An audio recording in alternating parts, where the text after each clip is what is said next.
O te whaatalo whātu I lau whaafonga anga I le nei tae au ma lole soifua manuia, usimai lau whaafonga o talafo o lau Radio Samoa.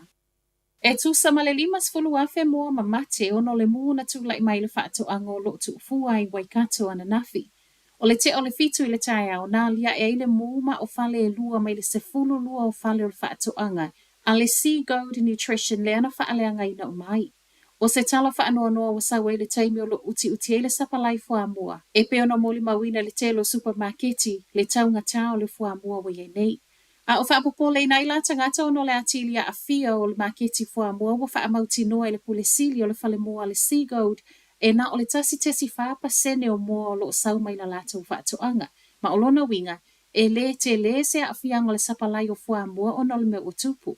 Ai mole au whai ngā luenga, wha amauni a fo il pūlenga o lo saunga le mū ma e le se isi o le toa se fulu lua na iai I lea taimi nā whai nai. O le Sea Gold, o le whale mua tele le to tono ni usila o lo sauai fua mua, ma o lo whaatawina I lalo le ngoa Woodland ma Farmer Brown. To o lima tangata mali liu I lunga le awala I to tono le aso malo lo le waitangi o le nei tausanga. O tangata mali liu nei ana nafi, ma fua mai I whaalavilave tau ta amale I tolu. O le tae awe to atolu na mali liu I whaalavilave e lua I lunga le State Highway 5 o ngā tutono le North Island. Sau I le te o le lua I Central Hawke's Bay, whasi o tia I le tangata ti e pāsika I lunga le State Highway 5. O le whaalavilave la tamaina tupu I le fiafi, ma liu I le to atasi au awina tuai le whale mai, ona o le whaalavilave na tupu I Clearview o le Wellingtone.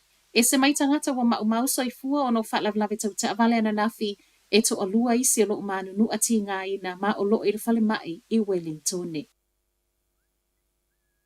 Ua to e tatala nisi o matawhanga o Aukilani mō tā elenga. Ona o lo longa sa iei Aukilani na sa wai maletala wa whaasao na sia matawhanga o Aukilani mō tā elenga, ma o lea lava na o mai le whaai unga le vai aso se ia o mai I le aso malo loa na nafi.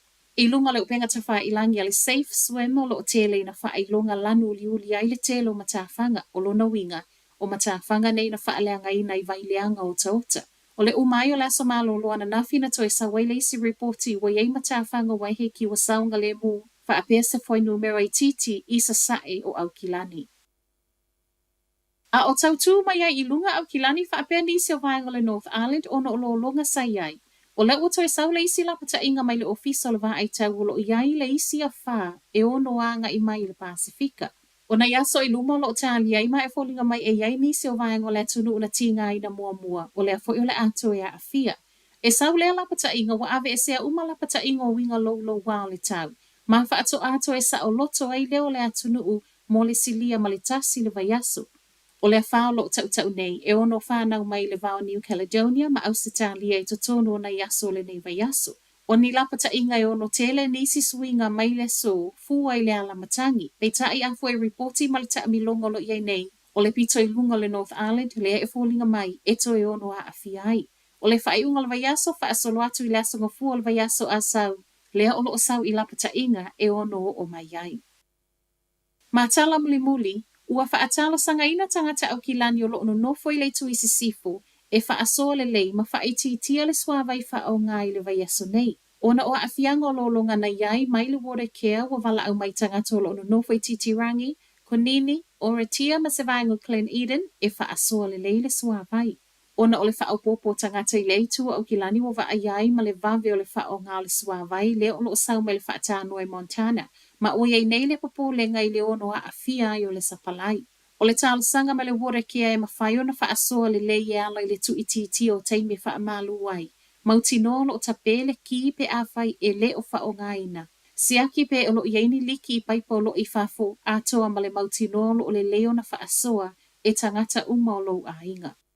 Telefonala Radio Samoa, manuia le nei tai au.